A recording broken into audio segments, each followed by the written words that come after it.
Authorities say that 6 World Soccer officials have been arrested at the request of American authorities ahead of the FIFA Congress going on right now in Zurich, Switzerland. The officials are accused of taking millions of dollars in bribes dating back to the early 1990s. Unclear right now if this investigation is at all linked to the 1994 World Cup hosted by the United States. Now, the U.S. Justice Department is expected to announce more details about the arrests at a news conference later this morning. Hi again and good morning, everyone. Thanks for waking up with the Valley today. It's now 11 minutes before 7 o'clock. I'm Lisa Bedeau here with Kyle Bosch, and we're starting our nonstop news and weather to the top of the hour to help you plan your day. We're expecting to find out the names today of 2 Grand Forks Walmart employees who were shot at work. One died. The other is in satisfactory condition this morning at All True. Police are still trying to figure out a motive for the shooting. However, we do know the name of the shooter. 21-year-old Marcel Willis opened fire inside the Walmart store early yesterday morning. He shot 2 people and then took his own life. Now, police say so far they have not been able to find any link between Willis and the victims. They also say that there were 2 other people in the vehicle with Willis when he drove up to the Walmart, but they apparently did not know about his plans once he went inside the store. Now, Willis was an active duty airman at the Grand Forks Air Force Base.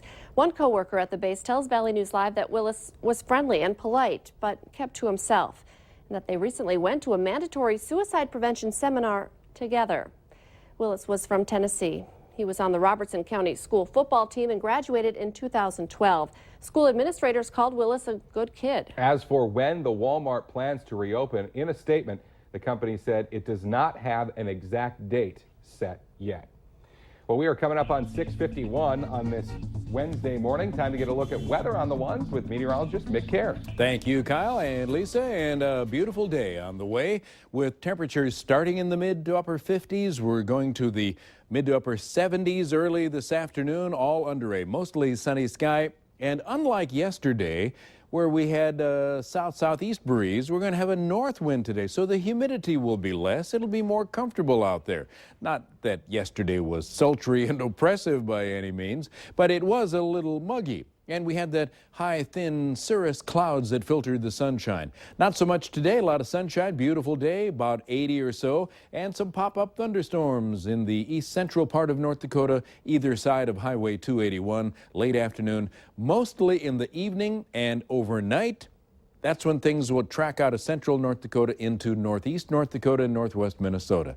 Until then, mostly sunny. An isolated storm late in the day should make it to the low 80s in a lot of southeast North Dakota and west central Minnesota. Mid to upper 70s across the lakes area. Pleasantly mild, gorgeous day for being down near or on the lake.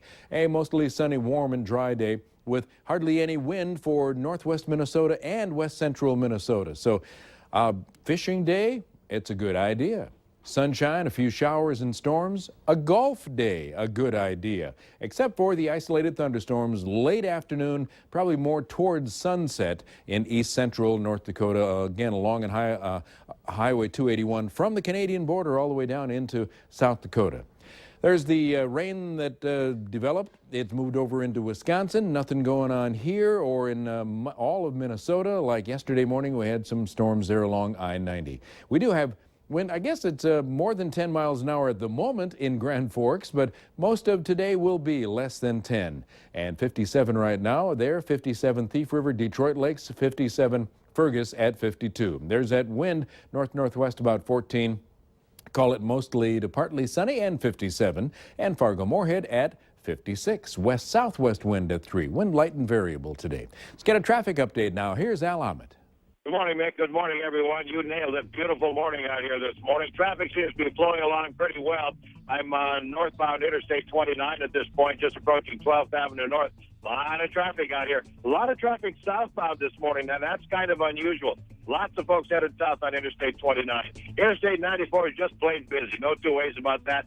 Some congestion around the ramps, and as always, congestion around the tri-level. Make sure you are driving extra carefully. In North Fargo, on I-29, Al Ahmed, Valley Today traffic. And happy birthday to Al. It's his birthday as he's driving around this morning. We'll have to get him a cake before he drives back to the newsroom. It's now coming up on 6 minutes before 7 o'clock. A Minnesota jury has acquitted a former priest accused of abusing a child more than 20 years ago. 64-year-old Francis Hopkin of Columbia Heights had been charged with two counts of criminal sexual conduct. A man reported the abuse to police in November of 2013, saying he was molested from the age of 9 to 12 while serving as an altar boy at a church in Hastings, Minnesota. Lawyers for a West Fargo teacher accused of having a sexual relationship with a student have filed a response to the state's request for a mistrial. They say the court should not grant a mistrial and should recognize the jury's unanimous decision to acquit Aaron Knodel on 3 of the 5 counts after the 12th juror was hospitalized during deliberations. Knodel's attorneys say the state did not take action at the time of the trial, never requested to poll the 12th juror, and if the juror was polled, it would not have changed the results. The final decision on whether to grant a mistrial is up to the judge in the case.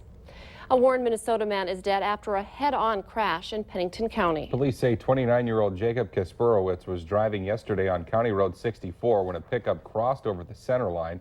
The vehicles hit head-on and caught on fire. Now, the driver of the pickup is 41-year-old Scott Snersky of Thief River Falls. He was seriously hurt in the crash.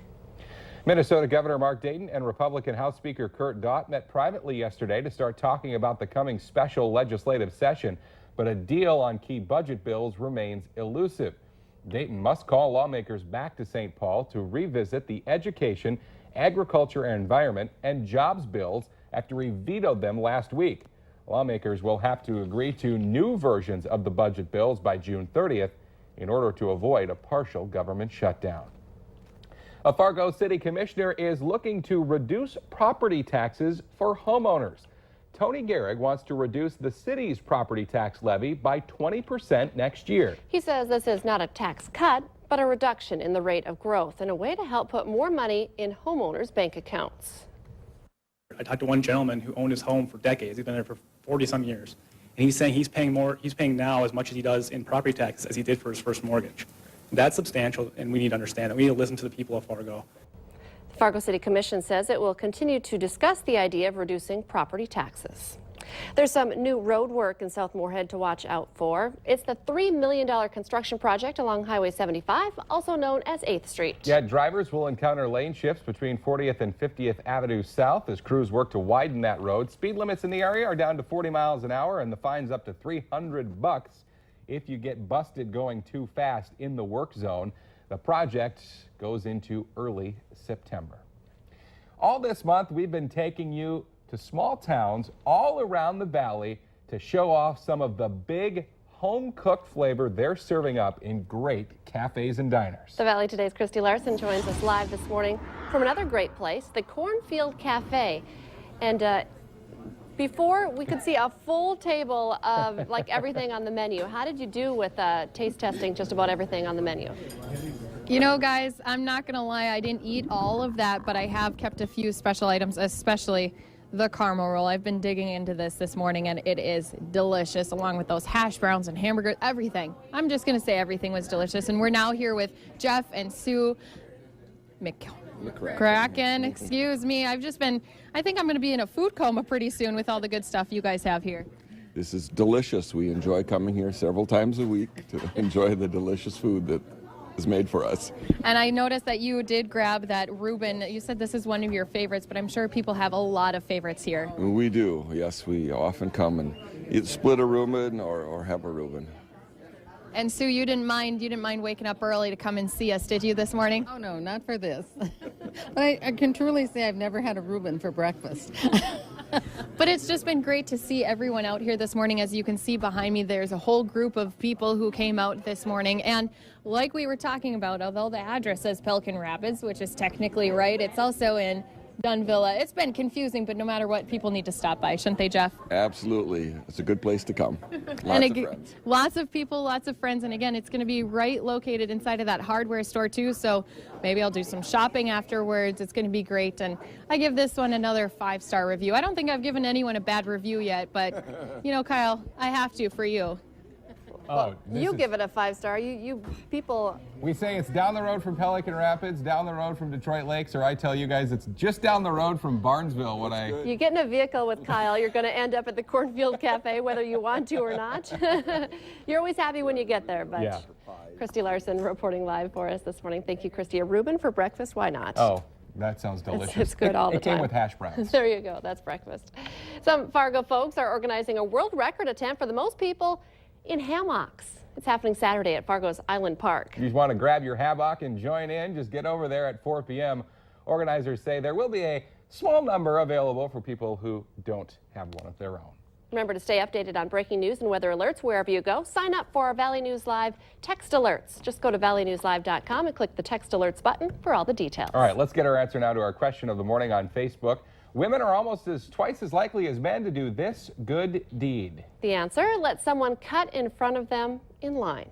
You can take part in our question of the morning just by heading to our Valley News Live Facebook page. Well, it sounds like a pretty nice summer day on the way, Mick. Awesome day. We're heading for about 80 something. Our temperatures beginning in close to 55 on the way to 81 this afternoon. Some isolated thunderstorms starting to pop up a little bit later, but right now a totally clear sky out there in mid to upper 50s. My 6-year-old's already been invited to a sprinkler party in the backyard, so she packed her swimming suit in her backpack today.